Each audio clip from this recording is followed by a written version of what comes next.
Good evening everyone, welcome back to another class of science, class 8th।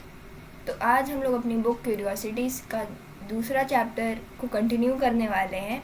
पिछली class में हमने इस chapter को स्टार्ट किया था और स्टार्टिंग के 4-5 पेजेस को हमने कवर कर लिया है। उसके आगे का हम लोग आज की क्लास में करने वाले हैं। तो हमारे चैप्टर का नाम क्या है? The invisible living world beyond our naked eyes. तो ये हमारा चैप्टर 2 है और आज हम इसी को कंटिन्यू करेंगे। तो इससे पहले देख लेते हैं हमने लास्ट क्लास में क्या क्या कवर किया था। लास्ट क्लास में हमने बेसिक जाना था कि ऐसे कितने सारे ऑर्गेनिजम्स हैं जो हमें दिखाई नहीं देते अपने नेकेड आइज से। अगर हमें उनको देखना होता है तो हमें माइक्रोस्कोप की ज़रूरत पड़ती है। फिर हमने माइक्रोस्कोप की डिस्कवरी के बारे में जाना कि सबसे पहले किसने लिविंग सेल्स को देखा माइक्रोस्कोपिक व्यू में। फिर हमने कुछ एक्टिविटीज़ भी की जिसमें हमने प्लांट सेल्स और ह्यूमन सेल्स को देखा। प्लांट सेल्स में हमने अनियन पील का यूज़ किया था। फिर हमने प्लांट सेल के स्ट्रक्चर को देखा था। उसके बाद एनिमल सेल के लिए हमने ह्यूमन चीक सेल्स का यूज़ किया था और फिर हमने उसका स्ट्रक्चर को देखा था, जैसा आप यहाँ देख सकते हो। उसके बाद हमने एनिमल सेल और प्लांट सेल्स में कंपैरिजन किया था कि इसमें उनके बीच में क्या सिमिलैरिटीज़ हैं और क्या डिफरेंसेस हैं। और आज की क्लास में हम लोग इसके आगे कंटिन्यू करेंगे। तो अब आता है variation in shape and structure of cells. ठीक है, तो अब आपने ये तो देख लिया कि दो टाइप की सेल्स, प्लांट्स में अलग टाइप की सेल्स होती है और एनिमल्स में अलग टाइप की सेल्स होती हैं। लेकिन पर्टिकुलर प्लांट और पर्टिकुलर एनिमल में, लेट्स टॉक अबाउट एनिमल्स, यानी कि हम ह्यूमंस की बात करते हैं, तो हमारे बॉडी में जो सब सेल्स हैं वो, ये तो हमें पता है सब एनिमल सेल्स हैं, लेकिन उनके भी अलग अलग स्ट्रक्चर और शेप्स होते हैं। तो अब उसको देखते हैं। यहाँ आपको जैसे डायग्राम दिख रहा है, यहाँ पे मसल सेल दी हुई है और यहाँ पे नर्व सेल दी हुई है। इनका डायग्राम देखो आप लोग, इनकी फ़ोटो देखो, अलग टाइप की नहीं दिख रहे हैं। ये नर्व सेल्स देखो ऐसे अजीब सा वॉर्म टाइप का दिख रहा है और ये मसल सेल्स कुछ अलग टाइप का ही दिख रहा है ना। तो देखो जो मसल सेल है, it is like spindle shape, जानते हो ना, ऐसा टाइप का स्ट्रक्चर। लेकिन जो ये नर्व सेल है वो काफ़ी लंबी सी है और इसके लाइक ब्रांचेस भी हैं, जैसे लग रहा है ट्री है, ट्री की रूट्स हैं, ऐसा लग रहा है, राइट। देखो ये ऐसे लग रहा है ट्री जा रहा है ऊपर, ये उसकी ट्रंक है, फिर नीचे ये सब रूट्स जा रही हैं। ऐसे ही बहुत सारे सेल्स होते हैं, जो कुछ सेल्स हमारे राउंड होते हैं शेप में, कुछ लॉन्ग होते हैं, कुछ थिन होते हैं। जितने ज़्यादा मतलब हर ऑर्गेनिज्म अलग अलग टाइप के सेल्स होते हैं। हमारे बॉडी में जो सेल्स हैं वो सब एक जैसे नहीं दिखते हैं, सबका अलग अलग स्ट्रक्चर है, सबका अलग अलग फंक्शन है। लेकिन बात अब ये आती है कि ये सेल्स अलग अलग क्यों दिखते हैं एक दूसरे से, उनके शेप, उनका स्ट्रक्चर अलग अलग क्यों है। देखो अभी मैंने बताया कि हर सेल का एक डिफरेंट फंक्शन भी होता है। तो जो सेल का जो फंक्शन होता है उसको उस पर्टिकुलर फंक्शन को परफॉर्म करने के लिए उसका शेप भी तो डिफरेंट होगा ना। मतलब जिसका जैसा शेप उसका वैसा फंक्शन। अब जैसे देखो ये नर्व सेल है, ये नर्व सेल के ये जो ब्रांचेस हैं, इसका कुछ तो काम होगा, ये कुछ तो वर्क करते होंगे जो ये मसल सेल्स नहीं कर पाते हैं। सिमिलरली ये मसल सेल का जो स्ट्रक्चर है, इस स्ट्रक्चर होने का कुछ मतलब होगा, इसका कुछ, इस पर्टिकुलर स्ट्रक्चर का कुछ फंक्शन होगा जो ये नर्व सेल नहीं कर पाएगा। तो ये तो हमें पता चल गया कि सेल्स के जो अलग अलग शेप और स्ट्रक्चर होते हैं वो इसलिए होते हैं जैसे कि वो अपना पर्टिकुलर फंक्शन कैरी आउट कर सके। ओके, लेकिन अब हमें ये देखना होगा कि पर्टिकुलर फंक्शन वो लोग कैसे कैरी आउट करते हैं, अलग अलग सेल्स के कौन कौन से फंक्शन होते हैं, ऑल दैट। देखो अभी एक्टिविटी जो हमने पिछली क्लास में पढ़ी थी ह्यूमन चीक सेल्स के बारे में, तो हमने उसमें ये तो देख लिया कि जो इनर चीक सेल्स होती हैं वो थिन होती हैं और फ्लैट होती हैं, और वो एक और काम है उनका कि वो एक प्रोटेक्टिव लाइनिंग फॉर्म करती हैं on the inner surface of the cheek.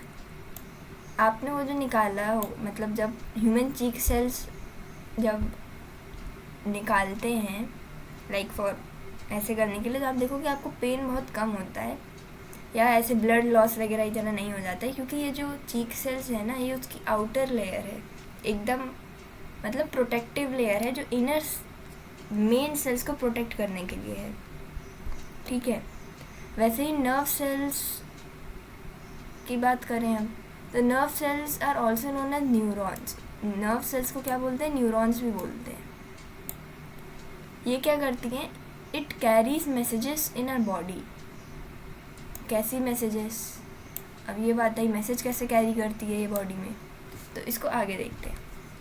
देखो, उनके पास एक elongated shape and branch structure होता है, जो हेल्प करता है बॉडी के डिफरेंट पार्ट्स में रीच करने के लिए और मैसेज को क्विकली स्प्रेड करने के लिए। यहाँ मैसेज से बात हो रही है बॉडी की नीड्स की, लाइक आपके बॉडी को जो नीड चाहिए होती है, फूड का, वाटर का, कुछ भी, या कोई सिग्नल जाना होता है बॉडी में कि ब्रेन को कोई सिग्नल पहुंचाना होता है, तो ये न्यूरॉन्स उसमें हेल्प करते हैं। उनकी जो इलोंगेटेड शेप है, मतलब उनका जो लॉन्ग स्ट्रक्चर है, उनकी जो ब्रांच्ड स्टेम्स टाइप का जो स्ट्रक्चर है, जैसा आपने यहाँ देखा, ये जो स्ट्रक्चर है, ये क्या करता है? ये मैसेजेस को जल्दी स्प्रेड करने में मदद करता है, बॉडी के हर पार्ट्स में जैसे मैसेज जल्दी से सर्कुलेट हो जाए। मैसेज से मतलब है सिग्नल, आपके जो ब्रेन को जाना होता है। फॉर एग्ज़ाम्पल आप ले लो, अगर आप कोई गर्म चीज़ को टच करते हो, तो आप देखोगे आपका, जैसे ही आप टच करते हो, आपका हाथ तुरंत उससे हट जाता है। ऐसा तो नहीं है कोई चीज़ गर्म लगी और आपका हाथ उसी पे ऐसे आप रखे हुए हो, फिर आप हटाते हो, आप तुरंत हटा देते हो ना। ऐसा इसलिए हो पाता है क्योंकि आपका जो हाथ में जो सेल्स होती हैं, वो ब्रेन को सिग्नल भेजती हैं कि भाई ये चीज़ गर्म है, यहाँ से जल्दी से हाथ हटा लो, तो आपका ब्रेन फिर वापस सिग्नल भेजता है और वैसे ही आप तुरंत अपना हाथ हटा लेते हो। ये सब बहुत जल्दी होता है, एकदम बहुत कम रिएक्शन टाइम लगता है, क्योंकि ये जो नर्व सेल्स हैं, जो जिनको न्यूरॉन्स भी बोलते हैं, ये बहुत जल्दी हमारे बॉडी के डिफरेंट पार्ट्स में इन ऐसे टाइप के मैसेजेस को क्या बोलेंगे, ट्रांसपोर्ट कर लेती हैं इधर से उधर, ऐसे टाइप के मैसेजेस को, बिकॉज उनका स्ट्रक्चर ही इसी टाइप का, ये बनी ही इस काम के लिए हैं। वैसे ही प्लांट सेल्स में भी वेरिएशन होते हैं, जैसा मैंने बताया अभी कि एनिमल सेल्स में भी अलग स्ट्रक्चर, अलग फंक्शन के लिए पर्टिकुलर सेल होते हैं, वैसे ही एनिमल सेल में भी होते हैं। एनिमल सेल देखो कैसी हो सकती हैं, वो रेक्टेंगुलर हो सकती हैं, इलोंगेटेड हो सकती हैं, ओवल शेप हो सकती हैं, और इवन ट्यूब लाइक भी उनका स्ट्रक्चर हो सकता है।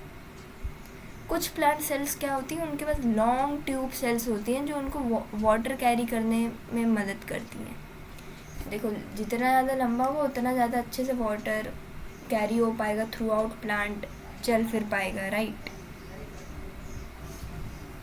अब यहाँ ये क्लास 7th की बात करें कि क्लास 7th में हमने डाइजेस्टिव सिस्टम के बारे में पढ़ा कि डाइजेस्टिव सिस्टम का अलग अलग पार्ट अलग अलग टाइप की सेल्स से बना हुआ है। A group of muscle cells are present in the food pipe, और ये सेल्स क्या करती है, मतलब जो फूड पाइप होती है, आपको पता है ना फूड पाइप कहाँ होती है, आपने क्लास 7 में पढ़ा है।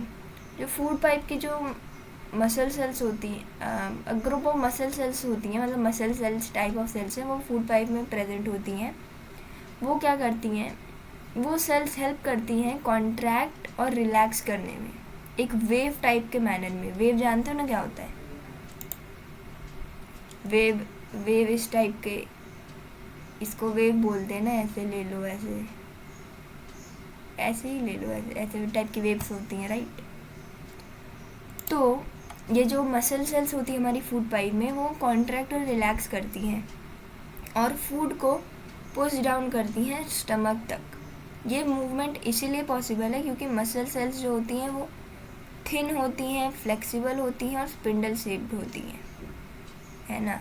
अगर हमारे फूड पाइप में मसल सेल्स की जगह कोई और सेल्स होती, तो जो हम लोग खाना खाते हैं वो हमारे स्टमक तक पहुंचता ही नहीं, वो फूड पाइप में ही रह जाता, क्योंकि फूड पाइप में अगर कोई और टाइप की सेल्स होती तो वो कॉन्ट्रैक्ट और रिलैक्स कर ही नहीं पाती जैसे मसल सेल्स करती हैं। जैसे ही आप लोग खाना खाते हो, फूड पाइप के थ्रू फूड ट्रैवल करता है आपका, मसल सेल्स उस फूड को जो होती हैं, वो जैसे ही फूड आता है वो कॉन्ट्रैक्ट करती हैं, फूड चला जाता है तो फिर वो रिलैक्स कर जाती हैं। इस वजह से जो फूड होता है वो, मतलब उसको एक फोर्स मिलती है, उसको एक पुश मिलता है, जैसे कि वो नीचे स्टमक तक पहुंच जाता है। क्योंकि मसल सेल्स वो थिन होती हैं, फ्लेक्सिबल होती हैं और स्पिंडल शेप्ड की होती हैं। वैसे ही स्टमक के पास भी अलग अलग सेल्स होती हैं जो अलग अलग फंक्शन परफॉर्म करता है। मसल सेल्स जो स्टमक में भी मसल सेल्स होती हैं और वो क्या करती हैं, it helps you churn the food, मतलब फूड को अच्छे से वो करने की मदद करती हैं। Other sales in the inner lining of stomach produces digestive juices and acid that help break down the food. All these cells work together to make digestion possible. तो देखो, मसल सेल्स हमारी फूड पाइप में भी होती हैं और stomach में भी होती हैं। और भी कुछ सेल्स होती हैं स्टमक की इनर लाइनिंग में जो अलग अलग एसिड्स और सिक्रीशंस, डाइजेस्टिव जूसेस प्रोड्यूस करती हैं जो हमारे फूड को ब्रेक डाउन करने में मदद करता है।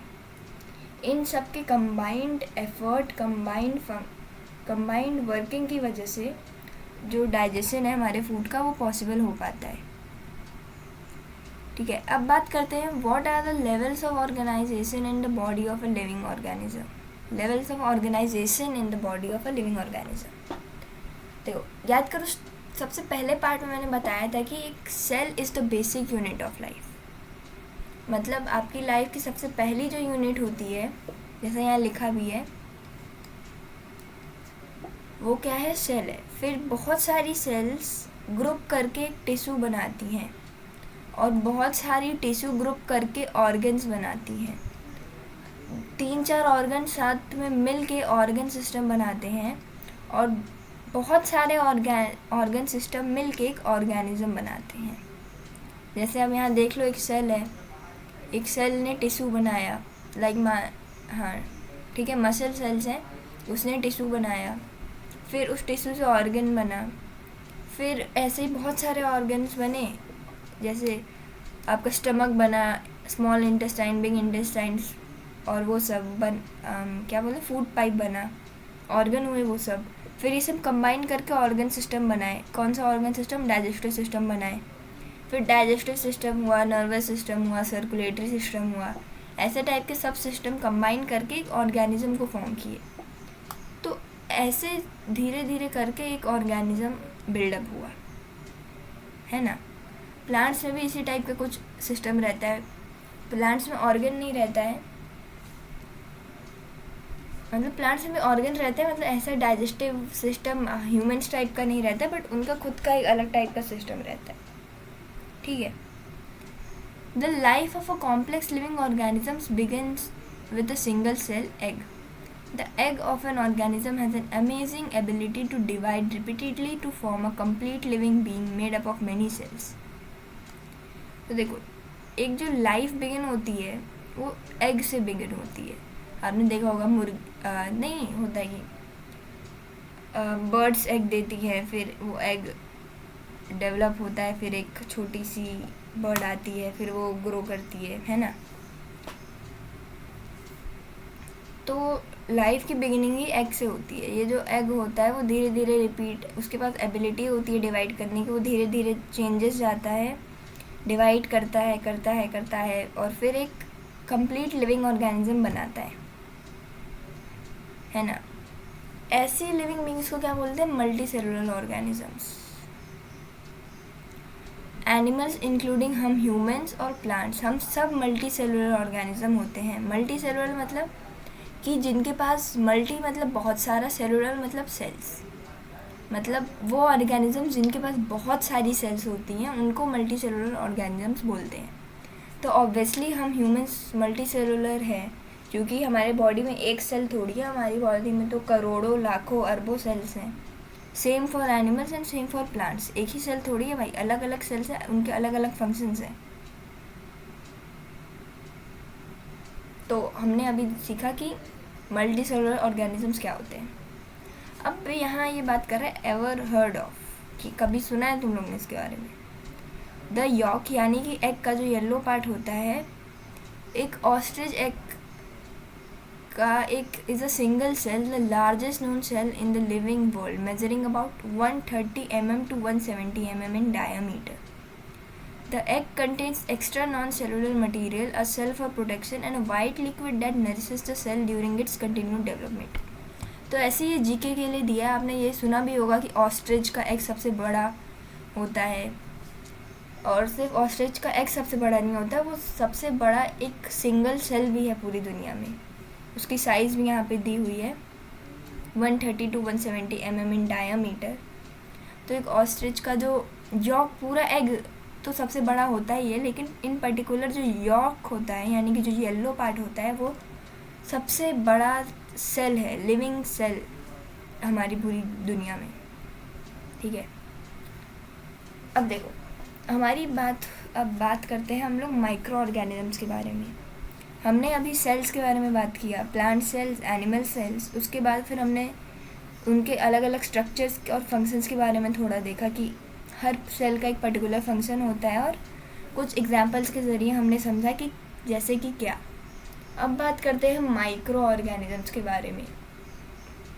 माइक्रो ऑर्गेनिजम्स मतलब वो ऑर्गेनिजम्स जिनकी बॉडी बहुत कम सेल्स से बनी होती है और हम लोग उनको अपनी नेकेड आइज से नहीं देख पाते। हम लोग तो मल्टी सेलुलर है, लेकिन ये माइक्रो ऑर्गेनिजम्स जो होते हैं वो काफ़ी केसेस में यूनिसेलुलर देखे गए हैं। यूनिसेलुलर भी होते हैं, मल्टी सेलुलर भी होते हैं माइक्रो ऑर्गेनिजम्स, है ना। तो अब देखते हैं कौन से कैसे कैसे होते हैं। सबसे पहले यहाँ दिया है कि वो लिविंग ऑर्गेनिजम्स जो एक या बहुत कम सेल्स के बने होते हैं उनको, और जिनको हम लोग नेकेड आई से नहीं देख पाते, उनको माइक्रो ऑर्गेनिजम्स बोलते हैं। वो यूनिसेलुलर भी हो सकते हैं और मल्टी सेलुलर भी हो सकते हैं। यूनिसेलुलर यानी एक सेल के भी हो सकते हैं, मल्टी सेलुलर मतलब दो या दो से ज़्यादा के भी हो सकते हैं। यूनिसेलुलर में जैसे बैक्टीरिया और कुछ बैक्टीरिया जो एम्यूबा होता है जो सिर्फ एक ही सेल का बना होता है। मल्टी सेलुलर में फंजाई और एल्गे ही होते हैं, है ना। और ये सब अब आप सोचोगे कि ये सब microorganism, bacteria, fungi, algae, amoeba, ये सब कहाँ पाए जाते हैं। तो चैप्टर का नाम क्या है, इनविजिबल वर्ल्ड अराउंड अस करके, है ना। The invisible world beyond a naked eyes. Invisible world है मतलब हमारी दुनिया में ही होगा, ये तो ऑब्वियस सा है, बट हमारे आसपास है ये एकदम। चाहे वाटर की बात करो, सॉइल, एयर है, inside even our own body, ये सब multi unicellular organisms, micro organisms पाए जाते हैं। लेकिन ये कैसे दिखते हैं, ये हमारे बॉडी के सेल्स से कैसे डिफरेंट हैं, उनका स्ट्रक्चर क्या है, उनके फंक्शंस क्या है, और क्या हम लोग उनको माइक्रोस्कोप से देख पाएंगे। तो चलिए इनके बारे में पढ़ते हैं और देखते हैं। सबसे पहले है कि let us observe pond water या फिर स्टैग्नेंट वाटर। एक कंटेनर लेना है, उसमें कलेक्ट करना है पॉन्ड या स्टैग्नेंट वाटर को with help of your teachers and elders. फिर उसके बाद यूजिंग अ ड्रॉपर उसको एक माइक्रोस्कोपिक स्लाइड पे रखो, फिर ऊपर से कवर स्लिप रखो और उस वाटर को ऑब्जर्व करो। तुम लोग को कुछ टाइनी ऑर्गेनिज्म दिखेंगे उसमें। वैसे ही सॉइल का भी हमें करना है। Take a beaker and collect some moist soil in it from the nearby field और गार्डन। अपने बेयर हैंड से सॉइल को मत टच करना, एक स्पून या ग्लव्स ले लेना। फिर उसमें थोड़ा सा वाटर डालो और अच्छे से उसको ग्लास रॉड से मिलाओ, स्टर करो। जो लिक्विड है वो थोड़ा डर्टी सा दिखेगा, थोड़ा गंदा दिखेगा, बट उसके बाद उस लिक्विड में ना बहुत फाइन पार्टिकल्स होंगे सॉइल के, और इस प्रोसेस को क्या बोलते हैं, सॉइल सस्पेंशन। फिर इस मिक्सर को थोड़ी देर के लिए साइड में रखो, उसको थोड़ा सेटल वेटल होने दो। फिर थोड़ी देर बाद 5-10 मिनट बाद वही सेम प्रोसेस करना है। ड्रॉपर का यूज़ करके ग्लास स्लाइड पे रखो, फिर कवर स्लिप से कवर कर लो एंड उसको माइक्रोस्कोप के नीचे ऑब्जर्व करो। तो तुम लोग को फिर से कुछ माइक्रो ऑर्गेनिजम्स, कुछ लिविंग ऑर्गेनिजम्स चलते फिरते हुए दिखेंगे। देखो ये जो ऑर्गेनिजम्स हैं तुम लोग को अपनी नॉर्मल आँखों से नहीं दिखने वाले हैं, माइक्रोस्कोप में ही दिखेंगे। प्लस ये पर्टिकुलर प्रोसेस फॉलो करना पड़ेगा। ऐसा नहीं कि सॉइल, मिट्टी को उठाया कहीं से, उठा के डायरेक्ट माइक्रोस्कोप के नीचे रख दिया। नहीं भाई, ये सॉइल सस्पेंशन करके जो प्रोसेस है इट इज़ इम्पॉर्टेंट, उसके बिना देखना इम्पॉसिबल है। ओके, तो ये जो टाइनी क्रीचर्स हैं वो हम लोग नेकेड आई से नहीं देख पाएंगे। माइक्रो ऑर्गेनिजम्स इन माइक्रोब्स, अरे वही माइक्रो ऑर्गेनिजम्स की मीनिंग बताया हुआ है जो मैंने ऑलरेडी आप लोग को बता चुका है। फिर अब देखते हैं कि कौन कौन से, जब आप देखोगे अपने स्कूल में, अगर आपके टीचर आपको ये एक्टिविटी परफॉर्म करवाती हैं तो आपको क्या देखने को मिलेगा ये देखते हैं। वैसे भी अगर आप करोगे कहीं से तो आपको पॉन्ड वाटर में देखते हैं सबसे पहले क्या दिखेगा, उसके बाद फिर हम लोग देखेंगे सॉइल में क्या देखने को मिलेगा। सबसे पहले देखते हैं पॉन्ड वाटर में। ठीक है, तो पॉन्ड वाटर में आपको 3 चीज़ें देखने को मिल सकती हैं। पहला है हमारा एम्यूबा, दूसरा पैरामीशियम या प्रोटोजोआ, तीसरा एल्गी।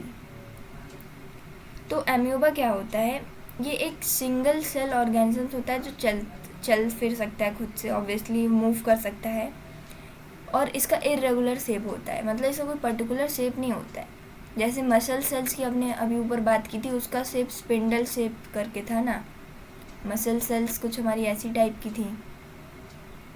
नर्व सेल्स का भी एक पर्टिकुलर स्ट्रक्चर था, नर्व सेल्स हमारी ऐसी टाइप की थी, फिर एक लॉन्ग सा स्ट्रक्चर था, फिर यहाँ से ब्रांचेस थी। लेकिन ये जो एम्यूबा है इसका कोई पर्टिकुलर शेप नहीं है, किसी भी शेप का हो सकता है। ये ऐसा शेप हो सकता है, ये ऐसा ऐसा शेप हो सकता है, या फिर ऐसा ऐसा ऐसा ऐसा ऐसा शेप हो सकता है। मतलब इसका कोई पर्टिकुलर शेप नहीं है, ये कुछ भी कैसा भी शेप हो सकता है इसका। तो पॉन्ड वाटर में आपको ये एम्यूबा देखने को मिलेगा जो कि एक प्रोटोजोआ का कैटेगरी है। आपको ये 5 किंगडम क्लासिफिकेशन तो आपको पता है ना, कि bacteria, fungi, protozoa, plants, animals, है ना। ये आपको पता होगा मेरे ख्याल से 6th-7th क्लास में आपने कभी पढ़ा होगा। तो उसमें ये जो एम्यूबा और ये जो पैरामीशियम है ये प्रोटोजोआ की कैटेगरी में आते हैं। ओके, एम्यूबा क्या है, ये सिंगल सेल है, एक सेल का बना है, यूनिसेलुलर ऑर्गेनिज्म है, ये मूव कर सकता है और इसका शेप इरेगुलर होता है। पैरामीशियम क्या है, ये भी सिंगल सेल है यानी यूनिसेलुलर है, ये भी एक जगह से दूसरी जगह मूव कर सकता है, और इसकी जो मूवमेंट है ये एक कुछ स्पेशलाइज्ड स्ट्रक्चर्स होते हैं इसके पास, उसकी मदद से ये मूवमेंट कर पाता है। एल्गी क्या है, ये भी एक सिंगल सेल ऑर्गेनिज्म है, ये ग्रीन कलर का होता है क्योंकि इसके पास ग्रीन कलर का दिखेगा क्योंकि इसके पास कोई ग्रीन पिगमेंट कंटेन करता है ये, और ये भी मूव कर सकता है और इसकी मूवमेंट भी कुछ स्पेशलाइज्ड स्ट्रक्चर्स की वजह से होती है। ठीक है, पॉन्ड वाटर में आपको ये 3 चीज़ें देखने को मिल सकती हैं। अब देखते हैं कि हमें सॉइल में क्या देखने को मिलेगा। देखो,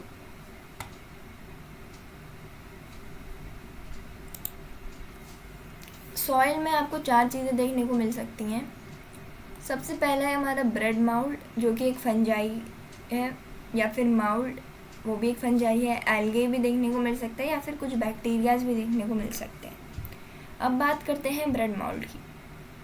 ये क्या होता है, कुछ ब्रांच्ड फिलामेंट होते हैं जिनके पास क्लोरोफिल नहीं होता है, लेकिन एक सैक टाइप स्ट्रक्चर होता है, जैसा मैं फ़ोटो में देख सकते हो। ये कुछ ऐसे टाइप के होते हैं, ऊपर से ऐसे, फिर ऐसे स्ट्रक्चर होता है और नीचे ऐसे ब्रांचेस होती हैं जैसे ट्री की रूट्स हों। ठीक है, अब बात करती है ब्रेड माउल्ड था। अब माउल्ड की बात करें, इसके पास भी ब्रांच्ड फिलामेंट्स होते हैं, बिना क्लोरोफिल के होता है और ब्रश लाइक स्ट्रक्चर होता है। इसके पास भी ऐसा सिंपल जैसे होता है और इसके नीचे ब्रांच स्ट्रक्चर की जगह इसके पास ऊपर ब्रांच्ड फिलामेंट्स होते हैं। ये माउल्ड है। एल्गे क्या होता है, ये स्पेरिकल शेप में होता है, इसके पास क्लोरोफिल होता है, ग्रीन कलर का होता है, जैसा हमने अभी ऊपर भी पढ़ा था एल्गाई के बारे में कि वो ग्रीन कलर का होता है क्योंकि क्लोरोफिल कंटेन करता है। लेकिन इधर सॉइल में जो हमें एल्गाई देखने को मिलेगा उसका शेप क्या है, स्पेरिकल है। ठीक है, हमें सॉइल में बैक्टीरिया यानी सॉइल सस्पेंशन जो हमने तैयार किया था वो, उसमें हमें बैक्टीरिया देखने को मिलेगा। वो स्पेरिकल शेप का हो सकता है, कॉमा शेप का हो सकता है, स्पाइरल भी हो सकता है, रॉड शेप भी हो सकता है। स्पेरिकल मतलब ये, कॉमा मतलब ऐसा टाइप, स्पाइरल मतलब ये, और रॉड शेप मतलब रॉड की तरह, स्पाइरल मतलब ऐसे ऐसे। इसके पास एक लंबा सा हेयर लाइक स्ट्रक्चर भी हो सकता है, या बहुत सारे छोटे छोटे से हेयर लाइक प्रोजेक्शंस हो सकते हैं सॉइल में, मतलब उसके सेल के अराउंड, जो उसकी मूवमेंट में या ऐसे फूड ट्रैप करने के लिए या वेस्ट प्रोडक्ट्स को वो करने के लिए यूज़ कर सकते हैं, मतलब बाहर फेंकने के लिए। ठीक है, did you observe any of this microorganisms और something different? Record in your notebook and discuss in your class. ये जो हमारी टेबल है उसमें आप लोग ने देखा अलग अलग वेराइटीज़ ऑफ माइक्रो ऑर्गेनिजम्स की जो हर जगह पाई जाती हैं, और हम इन सबको सिर्फ माइक्रोस्कोप के थ्रू देख सकते हैं। माइक्रोस्कोप एक ऐसा डिवाइस जो हमारे आसपास की छोटी छोटी चीज़ों को 100 टाइम्स या 400 टाइम्स ज़्यादा मैग्नीफाई कर देता है, चीज़ों को मैग्नीफाई कर देता है। देखो, ये माइक्रो ऑर्गेनिज्म भले ही बहुत छोटे हैं साइज़ में, लेकिन ये काफ़ी इम्पोर्टेंट रोल प्ले करते हैं। ये हमारे बॉडी के अंदर भी हो सकते हैं, सॉइल में हो सकते हैं, पॉन्ड में हो सकते हैं, आपके आसपास सराउंडिंग्स में हो सकते हैं, एयर में हो सकते हैं। ऐसा नहीं कि ये हार्मफुल भी होते हैं, लेकिन कई केसेस में हमारे लिए ये बेनिफिशियल भी होते हैं। देखो, वायरस भी आपने सुना होगा कि वायरस भी is also a type of a micro organisms. ये माइक्रोस्कोपिक होते हैं, ए सेलुलर होते हैं। ये जब एक लिविंग सेल में एंटर करते हैं तो मल्टीप्लाई करते हैं, इन्फेक्शन कॉज करते हैं प्लांट्स, एनिमल्स या इवन बैक्टीरियल सेल्स को भी, और डिसीज़ कॉजिंग एजेंट्स होते हैं ये। मतलब ये जो वायरसेस होते हैं ये हमारे लिए हार्मफुल होते हैं। ये एनिमल्स को भी इन्फेक्ट कर सकते हैं, प्लांट्स को भी कर सकते हैं, इनफैक्ट बैक्टीरिया को भी, बैक्टीरियल सेल्स को भी इन्फेक्ट करके उनके अंदर भी डिसीज़ कॉज कर सकते हैं। सोचो, बैक्टीरिया जो खुद डिसीज़ कॉजिंग एजेंट है, ये वायरसेस उसको डिसीज़ कॉज कर सकता है।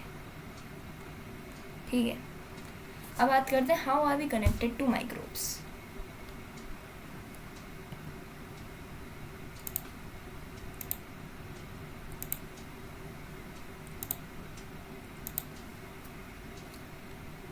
देखो, माइक्रो ऑर्गेनिजम्स, अभी मैंने बताया कि माइक्रो ऑर्गेनिजम्स ज़रूरी नहीं, मतलब हर जगह पाए जाते हैं, एयर में, वाटर में, सॉइल में, आपकी बॉडी के अंदर भी, इनफैक्ट आपकी सराउंडिंग्स में भी। तो अब देखते हैं हमारी सराउंडिंग्स में और कहाँ कहाँ हम लोग इनको खोज सकते हैं, देख सकते हैं।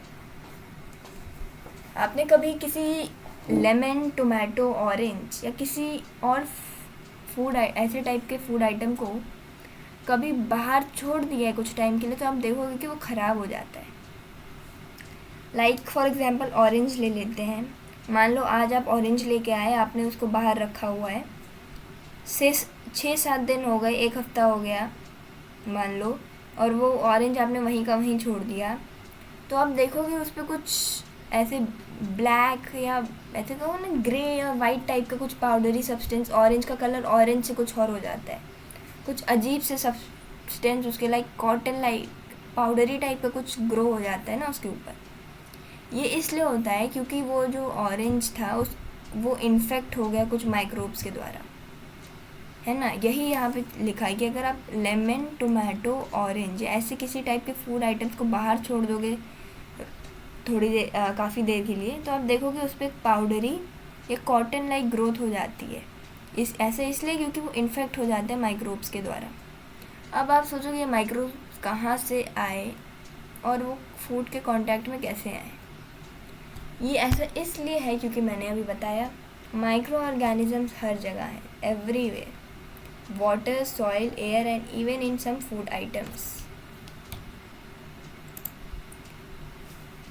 है ना। हम लोग माइक्रोस्कोप का यूज़ करके ऐसे लीव, स्टेम्स, रूट्स ऐसी सब चीज़ों को देख सकते हैं प्लांट्स, एनिमल्स में, है ना। फिर हमें पता चलता है कि अलग अलग सेल्स हैं उनके पास। माइक्रो ऑर्गेनिजम्स भी ऐसे ही बहुत ग्रेट डाइवर्सिटी शो करते हैं। कुछ जो हैं वो कुछ अलग टाइप के डिफरेंट कंडीशंस में पाए जाते हैं। जैसे कुछ माइक्रो ऑर्गेनिजम्स जो हैं वो कुछ एक्सट्रीम क्लाइमेटिक कंडीशंस में पाए जाते हैं, जैसे कि हॉट वाटर स्प्रिंग्स और या फिर snow cold zones as well as moderate temperatures, है ना। ज़रूरी नहीं कि हर टाइप के माइक्रो ऑर्गेनिजम्स में बहुत ज़्यादा डाइवर्सिटी होती है, और अलग अलग टाइप के माइक्रो ऑर्गेनिजम्स अलग अलग टाइप की लोकेशंस पे पाए जाते हैं। कुछ माइक्रो ऑर्गेनिजम्स जो होते हैं वो सिर्फ हॉट क्लाइमेटिक कंडीशंस में सर्वाइव कर पाते हैं। कुछ माइक्रो ऑर्गेनिजम्स होते हैं जो सिर्फ कोल्ड कंडीशंस में सर्वाइव कर पाते हैं, और कुछ ऐसे होते हैं जो सिर्फ मॉडरेट में सर्वाइव कर पाते हैं।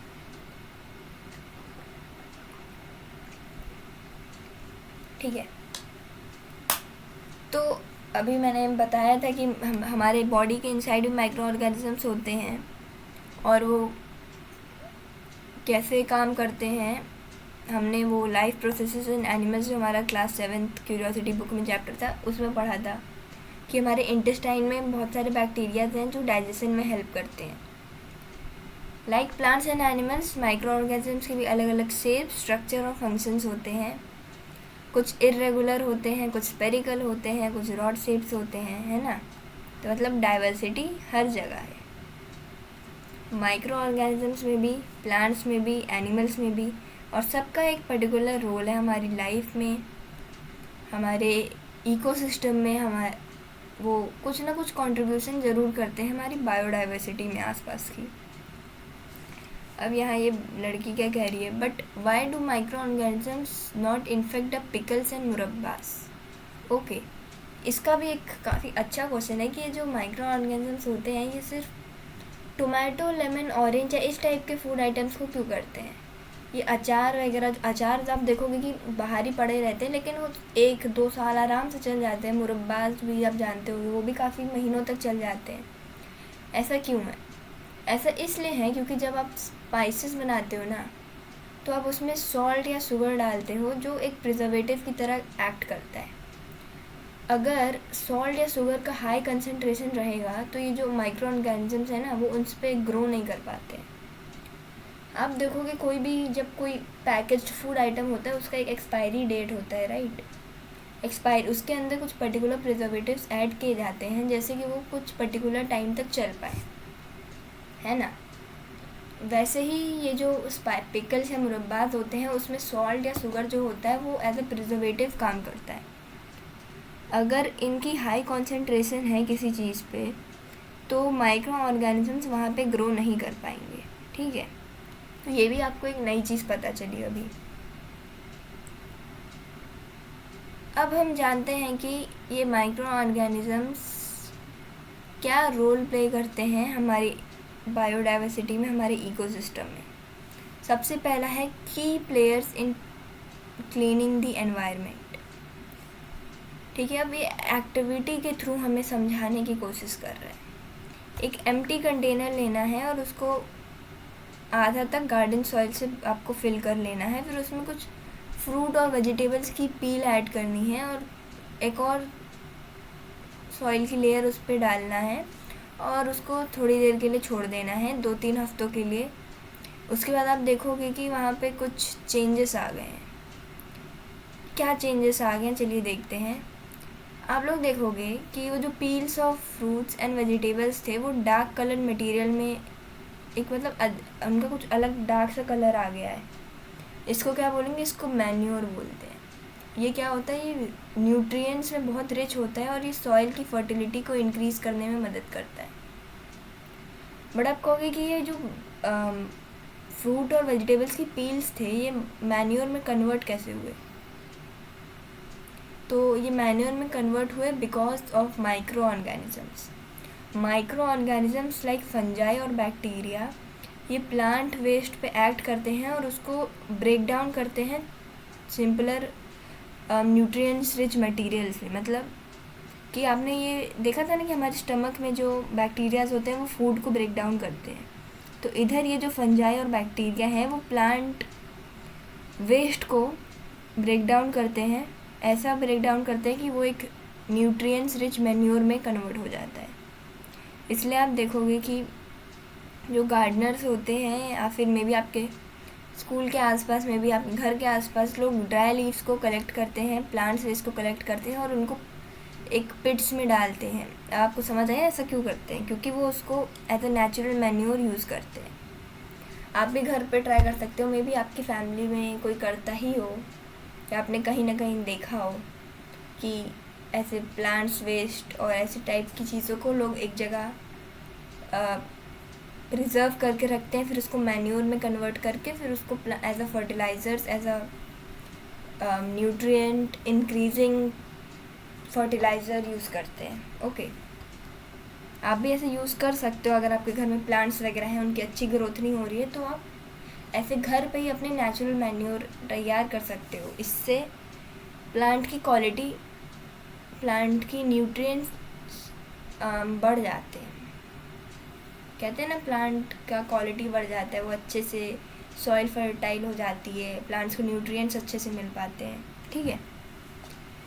Ancient Indian texts, particularly the Vedas, have references of the word screamy, which means different tiny entities, including visible and invisible. Various Vedic texts mention their beneficial and harmful effects. अच्छा, मतलब पूरा मतलब कुछ ऐसे आपने ऋग्वेदास, अथर्ववेदा, इन सब के बारे में सुना है ना, तो उन सब वेदास में भी इन सब चीज़ों के बारे में डिस्कशन की गई हुई है कि कैसे बहुत सारी विजिबल और इनविजिबल चीज़ें हैं जो हमारे लिए बेनिफिशियल हैं, वहीं कुछ ऐसी चीज़ें जो हमारे लिए हार्मफुल है। तो बताओ, उस इतनी पुराने टाइम से इंडिया में लोगों को पता था कि कुछ इनविजिबल और विजिबल चीज़ें एग्जिस्ट करती हैं जो हमारे लिए हार्मफुल हैं और कुछ हमारे लिए बेनिफिशियल्स हैं, है ना। और अभी अराउंड 18-19 सेंचुरी में आके हम लोग ने उनको अच्छे से डिस्कवर किया था, मतलब बाकी वर्ल्ड में।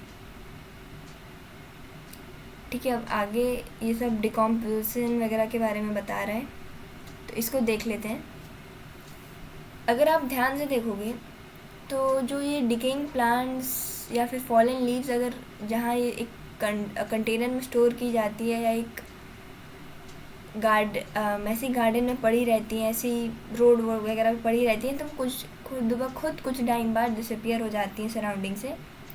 ऐसा इसलिए है क्योंकि माइक्रो ऑर्गेनिजम्स उनको ब्रेक डाउन कर देते हैं, उनको एक सिंपलर सब्सटेंसेस में ब्रेक डाउन कर देते हैं, और ये सिंपल सब्सटेंसेस न्यूट्रिएंट्स में काफ़ी रिच होते हैं। इस प्रोसेस को हम लोग डिकम्पोजिशन बोलते हैं। डिकम्पोजिशन क्या है?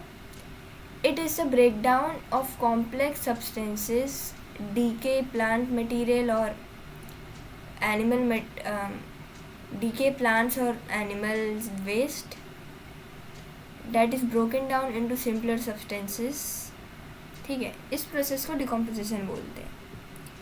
फिर ये जो न्यूट्रिएंट्स जो ब्रेक डाउन होते हैं वो वापस सॉइल में चले जाते हैं।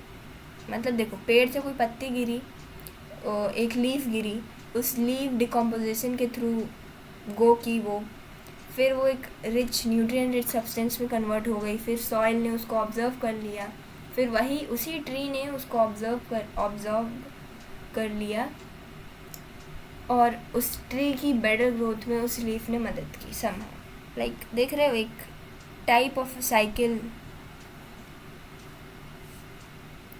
Microorganisms also decompose bodies of dead animals. So microbes help recycle the waste and return important nutrients to nature.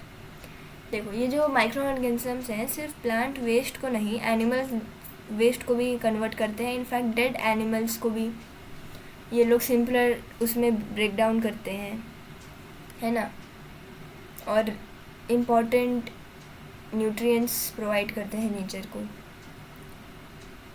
देखो, ये जो मैन्योर फॉर्मेशन होता है, it occurs as an optimal temperature and appropriate moisture level. अच्छा, मतलब ये manure decomposition की भी अपनी कुछ रिक्वायरमेंट्स हैं जो आप मे बी हायर क्लासेस में पढ़ो। ओके, डिकम्पोजिशन ऐसा नहीं कि हर जगह पे अगर करें, इसके भी कुछ खुद की कुछ पर्टिकुलर टेम्परेचर होता है, कुछ मॉइस्चर लेवल होना चाहिए प्रॉपर, अच्छा ढंग का टेम्परेचर होना चाहिए। ऐसा नहीं कि बहुत कोल्ड टेम्परेचर है वहाँ पे डिकम्पोजिशन अगर नहीं कर पाएगा बढ़िया से। एक ऑप्टिमम टेम्परेचर होना चाहिए, मॉइस्चर लेवल बढ़िया होना चाहिए, और ज़्यादा केमिकल सब्सटेंसेस नहीं होने चाहिए, नहीं तो डिकम्पोजिशन में दिक्कत होती है। देखो, अब आप लोग समझ गए हो कि बैक्टीरिया और फंजाई क्या क्या मदद करते हैं, उनका क्या रोल है। सबसे इम्पॉर्टेंट रोल तो यही है कि वो waste, animal waste, plant waste और डेड रिमेन्स ऑफ एनिमल्स या प्लांट्स को वो यूज़फुल चीज़ में कन्वर्ट करते हैं और न्यूट्रिएंट्स प्रोवाइड करते हैं हमारे लिए, है ना। हमारे एनवायरनमेंट को क्लीन करने में भी मदद करते हैं, क्योंकि जो वेस्ट वगैरह जो होता है उसको वो ब्रेक डाउन कर लेते हैं और हमारा एनवायरनमेंट भी साफ़ सुथरा रहता है ना। तो now think of what would have happened if micro organisms did not exist on earth. भाई दिक्कत हो जाती तब तो फिर, क्योंकि जब माइक्रो ऑर्गेनिजम्स नहीं रहते तो सबसे पहले तो न्यूट्रिएंट प्रॉब्लम हो जाती कि हम मैन्योर वगैरह नहीं मिलता हमें, कुछ प्लांट्स की क्वालिटी हम लोग इम्प्रूव नहीं कर पाते। हाँ, केमिकल फर्टिलाइज़र्स रहते हैं हमारे पास, बट जो नेचुरल चीज़ें रहती हैं उनका एक अलग इफ़ेक्ट हो रहता है। हम लोग मैन मेड कितनी भी चीज़ें कर लें but we can't ever take over nature. हम लोग नेचर लेवल की चीज़ें कभी नहीं कर पाएंगे।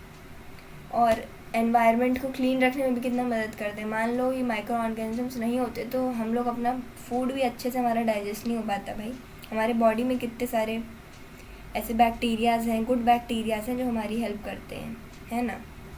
तो a world without micro organisms would definitely have been difficult. Okay, तो अब आगे की इनकी चीज़ें, जैसे ये सब माइक्रोब्स कैसे बायोगैस फॉर्म करता है, और आगे का चैप्टर्स माइक्रो ऑर्गेनिजम्स फूड वगैरह के बारे में, ये सब हम लोग नेक्स्ट पार्ट में कवर करेंगे। आज की क्लास के लिए इतना ही। ओके, आगे की चीज़ें हम लोग नेक्स्ट क्लास में कवर करेंगे। एंड आई होप आज की क्लास आप लोगों को इंटरेस्टिंग लगी होगी, सब कुछ अच्छे से समझ आया होगा। नेक्स्ट क्लास में आने से पहले इन सब चीज़ों को अच्छे से रिवाइज कर लीजिएगा। ओके, तब तक के लिए bye bye, thank you so much.